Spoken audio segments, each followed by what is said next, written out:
Welcome back to our channel Prarambh SSC. और आज की करंट अफेयर्स की क्लास में हम डिस्कस करेंगे हम हमारे लास्ट वीक के करंट अफेयर्स। तो कब तक है ये? 26 जुलाई तक है। यहाँ पे हेडिंग पे 25 लिखा है बट ये है 26। ठीक है। सबसे फर्स्ट इंटरनेशनल न्यूज में कह रहे हैं कि टॉप 10 कंट्रीज यहाँ पे ऐसी फाइंड हुई है जिसमें क्या है, हाईएस्ट नंबर ऑफ वुमेन पर 100 मैन यहाँ पे रिकॉर्ड किया गया है। टॉप 10 कंट्रीज हैं, उन 10 कंट्रीज के यहाँ पर नेम आपको मेंशन नहीं करे अभी तक, बट टॉप 10 कंट्रीज यहाँ से निकाली गई हैं जहाँ पे वुमेन्स जो है वो ज्यादा है, ऐसा यहाँ पे कहा जा रहा है। जैसे कि the country with the most women Djibouti is a small country in East Africa, जिसमें सबसे फर्स्ट तो ये वाली कंट्री का नेम आता है जो कहाँ की है, ईस्ट अफ्रीकन कंट्री है, ईस्ट अफ्रीका की है। It has the biggest difference between the number of women and men. This means women are much more in number than men. इसमें ये कह रहे हैं कि जो women है वो ज़्यादा है वहाँ पे according to the number of male people. One big reason is that many men leave the country to work in other countries, so more women stay behind.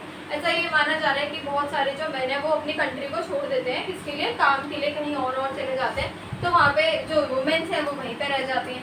While some countries have more than men women, there are many reasons why some countries have more women than men, जैसे कि migration, many men go to the other places for work, longer life, women usually live longer than men। तो ऐसे ही माना जा रहा है कि जो फीमेल्स की लाइफ होती है वो ज़्यादा होती है as compared to men।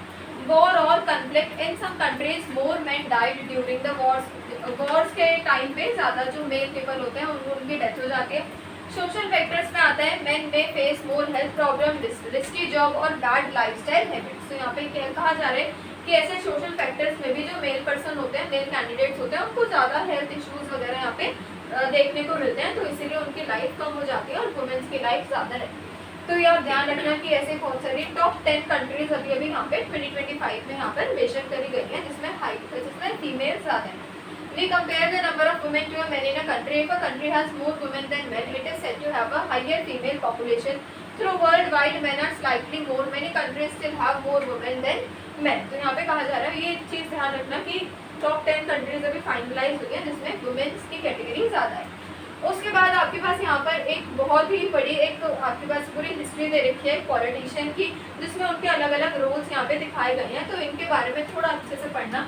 जैसे कि यहाँ पे लिखा हुआ है इनका नेम, सबसे पहले तो Shashi Tharoor, biography, life story, early life and education के बारे में दे रखा है, जैसे कि बॉर्न ऑन, जिनकी डेट ऑफ बर्थ दे रखी है 9 March 1956 in London to a Millionaire family from Kerala, come back to India at the age of 2। फिर ये सेकेंड 2 साल की एज में ये इंडिया वापस आ जाते हैं।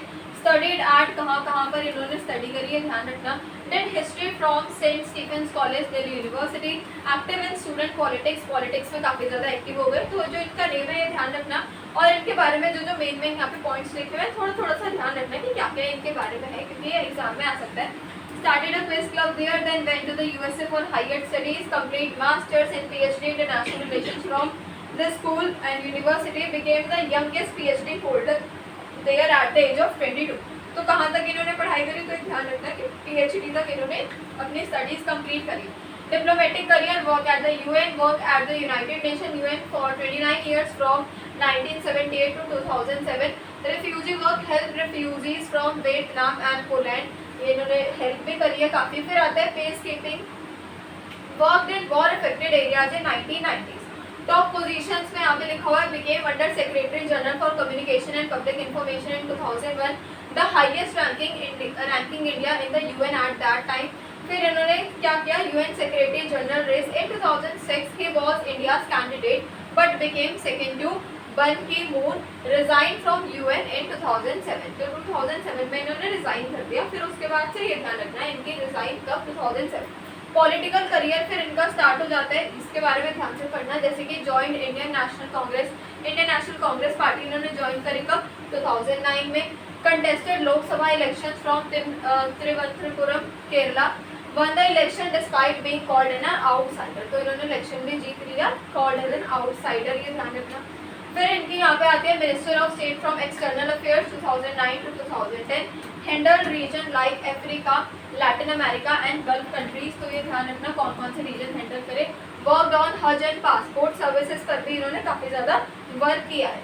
Minister of state from human resource development 2012 to 2014, focused on higher education and adult literacy, known for his modern and tech-savvy style, especially on Twitter. In the opposition since 2014, MP from in opposition held important positions. कुछ important positions पर है, जैसे कि chairman of parliamentary community, chairman of community on communication and IT, ये दोनों चीज़ें ध्यान रखना, लर्न कर लेना इंपॉर्टेंट है. Represented India even under BJP governments, and in 2025 led India's diplomatic team during Operation Sindhu related to the cross border terrorism. तो कहाँ से इनकी जर्नी स्टार्ट होती है और इन्होंने यहाँ तक पूरा अभी तक इन्होंने सपोर्ट किया है, तो ये चीज़ आपको ध्यान रखनी होगी इनके लिए. फिर इन्हीं के बारे में थोड़ा और गिवन है, जैसे कि इनके राइटिंग के बारे में कि कौन कौन सी राइटिंग बुक के कौन कौन से ऑथर्स ये रहे हैं. Tharoor is a famous author with over 2 dozen books. His writing style is good, rich in vocabulary and deeply analytical. Fiction books, यहाँ पे इनके बुक्स के कुछ नेम गिवन है. नॉन फिक्शन बुक्स में भी इनके कुछ बुक्स के नेम गिवन है. तो जितने बुक्स के नेम गिवन है ये तो आपको लर्न करने होंगे. बुक्स एंड ऑथर्स टॉपिक्स से भी ये क्वेश्चन आ सकता है और यहाँ से डायरेक्ट भी आ सकते हैं.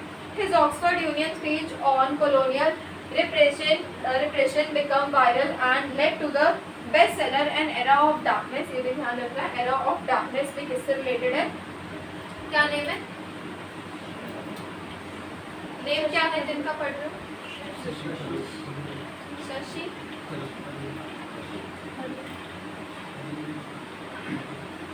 ध्यान से सुनो. अवार्ड्स एंड ऑनर्स की बात करते हैं तो यहाँ पे इनके कुछ अवार्ड्स भी आपको दे रखे हैं कि कौन कौन से अवार्ड्स इन्होंने कहाँ पर लिए. 2019, 2004, देन फ्रांस 2022 एंड स्पेन 2012, ये सारे अवार्ड्स इन्होंने एज एन अचीव किए. तो इनके जो पूरी कुछ पॉलिटिशियंस का ही हम पूरा पढ़ते हैं, तो इनका अच्छे से ध्यान रखना. फिर आते हैं यहाँ पर पब्लिक सर्विसेज पर. पब्लिक सर्विसेज में भी इनका पार्ट रहा है, जैसे कि took part in the Swachh Bharat mission, adviser to India's international movement to United Nations and help in disaster relief and supports the education initiatives में भी काफ़ी ज़्यादा इन्होंने सपोर्ट किया है. तो ये जो सारे इंपॉर्टेंट की पॉइंट्स हैं इनको अच्छे से ध्यान रखेंगे तो ये आपकी कवर हो जाती है यहाँ से सेकेंड न्यूज़. फिर हम थर्ड की बात करते हैं तो यहाँ पे लिखा है NASA launches tracer mission studying Earth's magnetic sheet.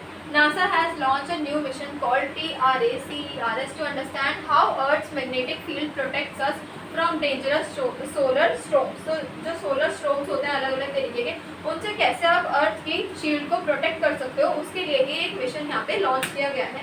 तो अगर कोई ऐसे मिशन की न्यूज़ आती है तो उसमें आपको मिशन का नेम ध्यान रखना होता है और कब वो लॉन्च करी गई है, ये चीज़ हमें ध्यान रखनी होती है. Why it matters? Earth has a magnetic field that acts like a shield. It protects us from solar storm that can damage satellites, GPS and power lines. It will help us learn how this shield works. About the mission launched on SpaceX Falcon 9 rocket from California. ये चीज़ ध्यान रखना, ये वाली पूरी line. Carries 2 small satellites flying very close together. दो छोटी छोटी satellites हैं जो काफ़ी पास में फ्लाई कर रही हैं. Studies a region near the North Pole where solar activity affects Earth the most. उसके बाद जो मेन गोल है इस चीज़ का वो है to study the magnetic ray connection, a process where energy from the sun's break into Earth's shield. It causes energy bursts that affect technology on Earth and in space. की features given है कि क्या क्या इस वाली जो पूरी satellite जो पूरा मिशन दे रखा है यहाँ पे, उसके की फीचर्स क्या क्या है. 2 satellites 10 seconds apart will collect over 3000 measurements in 1 year. Monitors how solar energy affects Earth's upper atmosphere. Helps to protect the GPS communication and electric system. तो ये वाली आपकी कवर हो जाती है नासा से रिलेटेड. एक कुछ अदर यहाँ पे और दे रखे हैं कि जो भी लॉन्च हुई हैं टुगेदर उनके नेम दे रखे हैं, जैसे कि Athena, epic, PEXT, then real studies harmful electrons escaping from radiation belts. तो ये भी आप ध्यान रख सकते हो यहाँ पे. उसके बाद है यहाँ पर आते हैं तो यहाँ पर अब आगे आपके पास प्राइम मिनिस्टर की एक न्यूज़ जिसमें कि कहा जा रहा है कि जो PM मोदी है उन्होंने ब्रेक किया है रिकॉर्ड. किस चीज़ का ब्रेक रिकॉर्ड किया है? As serving the second longest Indian prime minister on July 25, 2025. PM Narendra Modi broke Indira Gandhi's record by serving 4078 consecutive days in office. History क्या है? Indira Gandhi served from 1966 to 1977 इतने days. PM Modi started on working as May 26, 2014 and crossed the record on July 25, 2025. तो PM Modi का record breaking के यहाँ पे news आई है. किससे किया है? इंदिरा गांधी से. अचीवमेंट्स यहाँ पे दे रखी है हमें, जैसे कि first non Congress PM to complete 2 full terms with majority, first PM born after independence के बाद ये first PM है, won 3 consecutive general elections just like Jawaharlal Nehru. Important shows Modi's a strong public support and political stability. His long time in office has helped in steady policies, international relation and shaping the India's global image. तो एक ये चीज़ यहाँ पे काफ़ी ज़्यादा important है, आ सकती है आपके एग्जाम्स में डायरेक्ट ही पूछ सकते हैं, तो इस चीज़ को ध्यान रखना। फिर आते हैं DRDO test drone launch missile ULPGM-V3, जिसमें यहाँ पे आपको दे रखा है कि ये जो लिखा है ULPGM ये क्या है, unmanned aerial vehicle launch precision guided missile. इसमें क्या है, ये भी एक तरीके की, जैसे अभी आपने पढ़ा लॉन्चिंग वाली न्यूज़ है, वैसे ये भी एक लॉन्चिंग वाली न्यूज़ है, तो ये भी आपको एज इट इज लर्न करना होगा। India's DRDO successfully tested a new missile launched from a drone, showing big progress in self-made defense technology। कि इसमें शो कर रहे हैं कि इंडिया की सेल्फ डिफेंस की, मतलब खुद से कितनी नई चीज़ें बना के टेक्नोलॉजी में प्रोग्रेस हो रही है। अबाउट द टेस्ट, कहाँ पर टेस्ट हुआ है, आंध्र प्रदेश में। Missile works with drone to hit targets precisely, build with help from Indian startups and company. कैसे हुआ है ये, इंडियन स्टार्टअप और कंपनीज की हेल्प से इसको क्या किया गया है, बिल्ड किया गया है। इसके जो फीचर्स हैं वो दे रखे हैं, जैसे कि मिसाइल कितने हैं 12.5 kg, work in day and night using a special heat seeking camera, दिन और रात दोनों में वर्क करती है। तो ये मिसाइल के फीचर्स हैं, इनको ध्यान रखना। इसकी रेंज दे रखी है 4 kilometre per day and night में 2.5 kilometre night, two way control and different warhead types, और पार्टनर्स दे रखे हैं कि कौन कौन यहाँ पे इसके साथ इसके पार्टनर्स हैं। तो आपको पूरा ही ध्यान रखना है कि क्या है मिसाइल, किस चीज़ के लिए लॉन्च हुई है, कब लॉन्च हुई है, जुलाई 2025 में लॉन्च हुई है, what are the features of this and what are the variants of this। V1 first version, V2 ready for production and V3 longer range और कुछ better guidance के लिए ये वाली चीज़ यहाँ पर है जो इसके वेरिएंट्स में हमें दिखाया जा रहा है। क्लियर। फिर नेक्स्ट आते हैं यहाँ पर जो अगेन आपके पास एक इंटरनेशनल न्यूज़ आ जाती है, कहाँ से, France will recognise Palestine as a country in September 2025। तो फ्रांस ये कह रहा है कि France will officially recognise Palestine region as a country in September, the first G7 nation to do so. तो फ्रांस अपने एक रीजन को क्या कर रहा है, एज एन कंट्री डिक्लेयर कर रहा है। तो ये भी आपके पास क्वेश्चंस में आ सकता है कि अभी कौन सी ऐसी रिसेंट कंट्री है जिसने अपने रीजन को, एक स्पेसिफिक रीजन को एक कंट्री में डिक्लेयर किया है। Why it matters? Because this is a big shift in how powerful countries look at the Israel-Palestinian conflict. It put pressures on the other nations to follow. और इससे उनकी एक अच्छी तरीके से वो दिखती है डेवलपमेंट, और अदर नेशंस को भी इससे मिलता है कि किस तरीके से ये जो प्रेशर है उन सबको फॉलो करें। Context: over 140 countries already recognized as this. G7 powers like UK, US have been waiting for peace talks. France के कुछ गोल्स है, जैसे कि push for a ceasefire in Gaza, then support a peaceful 2-state solution. कौन कौन से, Palestine and Israel, ये दो कंट्रीज के नेम यहाँ पे और दे रखे हैं, पैलेस्टाइन और इसराइल, तो ये दोनों ध्यान रखना। Global reactions: Palestine welcomed the move, Israel criticised it strongly, US called it reckless. तो ये ध्यान रखना जो टर्म है reckless. Saudi Arabia and other praised France, इन्होंने फ्रांस को प्रेज किया है। UK PM is open to recognition if there's a ceasefire. तो ये चीज़ दे रखी है, तो आपको जो मेन इसमें से की पॉइंट जो लर्न करना है, जो ध्यान रखना है, वो यही रखना है कि फ्रांस ने अभी एक लॉन्च करेंगे क्या, सितंबर 2025 में अपने एक रीजन को एज अ कंट्री में वो चेंज कर देंगे, और यहाँ पे से ये यूएस ने इसको रेकलेस काउंट किया है, ये चीज़ ध्यान रखिए। अब आते हैं अगेन इंटरनेशनल न्यूज़ में ही। नेक्स्ट जो कंट्री की न्यूज़ है वो है चाइना की। तो China builds world's biggest dam on Brahmaputra river. तो चाइना जो है ब्रह्मपुत्र रिवर पे एक बड़ा सा डैम बिल्ड कर रहे हैं। China is building the world's largest dam और Yarlung Tsangpo river Brahmaputra. Cost इसकी दे रखी है $167 बिलियन। देन लोकेशन दे रखी है कहाँ पर, Tibet. Concerns for India and Bangladesh: China में control river flow, risk to local people lives and biodiversity, region is earthquake prone and adding danger. तो ये चीज़ यहाँ पे दे रखी है, तो आपको ये ध्यान रखना है कि चाइना क्या कर रहा है, एक न्यू डैम, बड़ा सा डैम, बिगेस्ट डैम बिल्ड कर रहा है, कहाँ पर, ब्रह्मपुत्र रिवर, और कहाँ पर, तिब्बत में। ये ध्यान रखना है आपको इसमें से। अब आते हैं हम कुछ फाइनेंशियल न्यूज़ पे, जैसे कि RBI financial inclusion index for the year 25 improved from 64.2 to 67.0 तक इम्प्रूव हो गई है। Shows more people using banking, insurance and pension. तो यहाँ पे दिखाया जा रहा है कि जो पीपल है वो ज़्यादा यूज़ कर रहे हैं किसको, बैंकिंग को, इंश्योरेंस को और पेंशन को यहाँ पे यूज़ किया जा रहा है। तो अभी आप ध्यान रखना 64.2 to 67.0। बिकॉज ये चीज़ चेंज होती रहेगी जब तक आपके एग्जाम्स आएंगे, तो ये चेंज हो जाएगा। Boosted by digital tools and government schemes, किससे बूस्ट हुआ है? जो digital tool digital technology use हो रही है उससे, और किससे? गवर्नमेंट की स्कीम्स एंड पॉलिसीज से। फिर आते हैं SBI world's best customer bank 2025।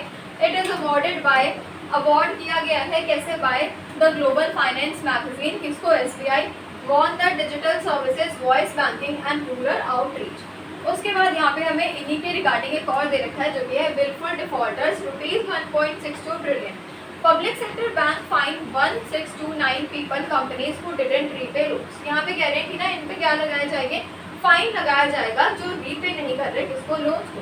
Government using legal tools like SARFA, ESI, IBC and credit bureau alerts. तो ये ध्यान रखना कि अब क्या किया जा रहा है यहाँ पे, एज एन यहाँ पे पब्लिक सेक्टर बैंक पर फाइन किया जा रहा है इतने पीपल और कंपनीज पे जो लोन्स को रीपे नहीं कर रहे हैं। तो ये चीज़ आपको ध्यान रखनी है कि मेजर एक्शन अभी क्या लिया गया है, और उसमें नेम ध्यान रखना, विलफुल डिफॉल्टर्स, ये इस नेम से जाना गया है, और कितने यहाँ पे ट्रिलियंस यहाँ पे आपको अमाउंट गिवन है। उसके बाद इंडियन कोस्ट गार्ड लॉन्चेस समुद्र प्राशन। यहाँ पे क्या लिखा है? New pollution control vessel launch on July 23, 2025। जुलाई 23, 2025 का ही है ये। Build by Goa shipyard LTD, helps fight oil spills and protect the environment. Support कर रहा है किसको? आत्मनिर्भर भारत को इन शिप बिल्डिंग में ये सपोर्ट कर रहा है, ये ध्यान रखेंगे। उसके बाद आ गया यहाँ पर मुंबई एयरपोर्ट के लिए। Mumbai airport among world's top 10 from the third consecutive year. कह रहे हैं कि जो मुंबई का एयरपोर्ट है कौन सा? छत्रपति शिवाजी महाराज एयरपोर्ट। ये अगेन कहा जा रहा है कि again in the world's top 10 airports in 2025 with a score of 84.23। तो 84.23 तो क्या है? स्कोर है। और क्या कहा जा रहा है कि वर्ल्ड का टॉप 10 एयरपोर्ट्स में से ये एक माना जा रहा है अभी जुलाई 2025 में। It is the only Indian airport on the list winning for the third year in a row. It's India's busiest single runway airport, serving 55 million plus people yearly and flying to 121 cities. Modern tech, good services and Adani's group management make it world class. ये आपको ध्यान रखना है कि अभी recently कौन से airport की न्यूज़ आई है और उसका टोटल रेट कितना है, स्कोर कितना है और कब की वो न्यूज़ है, ये आपको ध्यान रखना है। और कितने टाइम है ये, कौन से टाइम पर है ये? Third time in the row, ये भी इसमें ध्यान रखना। मुंबई एयरपोर्ट की न्यूज़ है। अब आते हैं इंडिया की पासपोर्ट रैंकिंग पर। तो यहाँ पे जो पासपोर्ट की रैंकिंग है वो यहाँ पर क्या दिखाई गई है? अभी इम्प्रूव दिखाई है from the last past over years. जैसे कि India passport got stronger in 2025, moving from 87th to 77th place. पहले 85th पर था, फिर अब किस पर आ गया? ये 77th प्लेस पर आ गया। It is the biggest jump ever. यहाँ पे ये शो किया जा रहा है, now Indians can go to 59 countries without a visa और get one on arrival like in Malaysia and Thailand. This shows India's growing global friendship, but top passports like Singapore's are still ahead. तो ये ध्यान रखना है कि जो passports वाली ranking की न्यूज़ है उसमें पहले की क्या थी रैंक, और उसके बाद जो अब आई है वो क्या है? From 85th to 77th place. ये ध्यान रखना इंडिया पासपोर्ट रैंकिंग की। ये भी एज अ टाइम जब आपका एग्जाम जिस भी ईयर में आप क्लियर होगे उसमें भी ये चेंज होता रहेगा, बट इस वाले ईयर के स्टूडेंट्स के लिए ये चीज़ अभी सेम रहेगी। अब आते हैं इंपॉर्टेंट नेशनल न्यूज़ पे, जैसे कि यहाँ पे दिखा रहे हैं कि India sees 44% increase in intellectual property filings in 5 years। कितना परसेंट? 44% इंक्रीज। यहाँ पे कह रहे हैं कि patent laws reform, startup and MSME support and digitised IP offices help India's IP filings go up by 44%। तो इसमें से सिर्फ ये वाली जो लाइन है यही इंपॉर्टेंट है और यही आपको अपने रजिस्टर में नोट करनी है जब आप वीडियो देख के नोट्स बनाओगे। Geographical indication GI application went up by 380%. Other changes include AI tools and IP dashboard and SIEPscape which promotes innovation and ease of application. ये ध्यान रखना है, यहाँ पे इंडिया ने 44% तक का इंक्रीज किया है इसमें इंटेलेक्चुअल प्रॉपर्टीज की फाइलिंग में। कितने ईयर्स में? 5 years में। एग्रीकल्चर न्यूज़ की अगर हम बात करें इस वीक की, तो यहाँ पर आते हैं मिनिस्टर्स ने वॉर्न किया है अगेंस्ट फेक प्रोडक्ट्स। जैसे कि agriculture minister Shivraj Singh Chouhan warned scientists and officials about the fake growth boosters being sold, कि जो फेक ग्रोथ के लिए जो प्रोडक्ट्स यूज किए जाते हैं तो उसको ना बेचे जाए, उसको सोल्ड ना किए जाए, उसके लिए यहाँ पे इन्होंने यहाँ पे ये नोटिस जारी किया है. These fake products claim to improve the crop productivity but farmers have complained. The minister demanded stricter rule and more scientific checks after meeting farmers during his कृषि संकल्प अभियान 2. तो ये एक एग्रीकल्चर यहाँ पे न्यूज अभी आई है एज एन एक्शन में. फिर उसके बाद हम यहाँ पे आते हैं world's largest grain storage plan in cooperative sector. This plan builds godown storage and processing units and fair prices at shops at village level cooperatives. यहाँ पे क्या कहा जा रहा है कि जो बड़े बड़े जो गोडाउन्स वगैरह हैं उनको यहाँ पे क्या किया जाएगा, बिल्डअप किया जाएगा for storage and unit processing units और fair prices shops at village level cooperatives. तो कहाँ पे किए जाएंगे ये सब चेंजेस, विलेज लेवल के जो कोऑपरेटिव्स है वहाँ पर. 500 plus teams are included in the plan. इस प्लान में कितने टीम्स इंक्लूडेड है, कितने मेंबर्स इंक्लूडेड है, 500 plus. 295 crore is set aside to computerize operation helping farmers and improving the food storage. तो फूड की स्टोरेज के लिए यहाँ पे अलग अलग तरीके के गोडाउन्स बनाने की अभी यहाँ पर एक न्यूज़ आई है. उसके बाद आते हैं यहाँ पर हेल्थ न्यूज़ में गिवन है, हेल्थ न्यूज़ नहीं है, स्टेट न्यूज़ हेडिंग है. यहाँ पे आते हैं तो स्टेट न्यूज़ में अगर आप देखोगे तो यहाँ पे आपके पास स्टेट न्यूज़ है कहाँ की, केरला की. तो यहाँ पे कहा जा रहा है एक बीटल है जिसका नेम दे रखा है ambrosia beetle found in India since 2012. है तो ये इंडिया में 2012 से, but is now damaging Kerala's rubber plantation. अब ये डैमेज कर दिया है किसके, केरला की जो रबर प्लांटेशन है वहाँ पे अब ये चीज़ बहुत ही ज़्यादा खतरनाक हो गई. It brings fusarium fungi which damage trees and reduces the latex.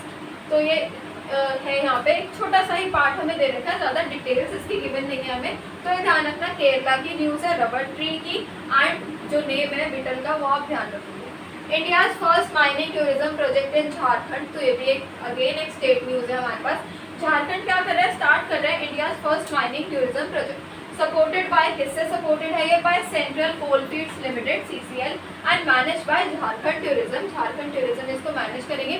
Tourist can visit north Birsa coal mine through Rajrappa and Patru routes. ये ध्यान रखेंगे. इसमें क्या क्या ध्यान रखना है, India's first mining tourism in Jharkhand. First mining tourism in कहाँ पे, झारखंड. ये ध्यान रखेंगे. और किससे सपोर्ट हो रहा है, बाय CCL. ये ध्यान रखेंगे, central coalfields limited. Future plans दिखा रखे हैं. Future plans include eco mining circuits and religious circuits. Delhi government raises cash prizes for Olympic winners. Again a very important news कि दिल्ली गवर्नमेंट ने क्या किया है, कुछ कैश प्राइजेस यहाँ पर लॉन्च किए हैं. किसके लिए, ओलंपिक विनर्स के लिए. यहाँ पे लिखा है अंडर द मुख्यमंत्री खेल योजना 7 crore for Olympic gold, 5 crore for silver and 3 crore for bronze. तो ये जो नंबर है ये ध्यान रखना, गोल्ड के लिए कितना, सिल्वर के लिए कितना, ब्रॉन्ज के लिए कितना. Winners will also get grade A jobs. Grade A की जॉब्स भी यहाँ पे प्रोवाइडेड होंगी. इसमें गवर्नमेंट जॉब्स भी प्रोवाइडेड होंगी. 3 crore prize for Asian game golds. The मुख्यमंत्री digital education scheme will give laptops to 1,200 top students and upgrade the school computer labs. तो ये ध्यान रखेंगे कि दिल्ली गवर्नमेंट ने न्यू चीज़ जारी करी है, cash prizes for Olympic winners, जिनको गवर्नमेंट जॉब्स भी इसमें प्रोवाइडेड होगी. ग्रेड A की जॉब्स भी मिलेंगी. और सिल्वर, ब्रॉन्ज और गोल्ड के लिए कितना कितना है ये आपको इसमें अच्छे से पूरा लर्न करना है. ठीक है. फिर उसके बाद हमारे पास कुछ और यहाँ पर न्यूज़ है, इनको अभी हम स्टार्ट करते हैं. इनको हम कवर करेंगे हमारे जो नेक्स्ट वाला पार्ट होगा उसमें, बिकॉज उनकी अभी इन्फॉर्मेशन हमारे पास पूरी कवर्ड नहीं है. तो मेन तो आपको पहले ये वाला पोर्शन कवर करना है. इस वाले में से आपके पास पक्का क्वेश्चंस आएंगे आपके एग्जाम्स में, तो इसको तो अच्छे से लर्न करना है. और जितने भी एग्जाम्स होंगे कॉम्पिटिटिव एग्जाम्स, उसमें इंटरनेशनल न्यूज़ का पार्ट आएगा आपका, स्टेट न्यूज़ का पार्ट भी आएगा, स्पोर्ट्स एंड ऑनर्स का, और जो पॉलिटिशियंस के बारे में आप पढ़ रहे हो ये वाला पार्ट आपका कवर होगा. तो करंट अफेयर्स का पार्ट बहुत ज़्यादा इम्पॉर्टेंट होता है और साथ में इम्पॉर्टेंट डेज. ठीक है.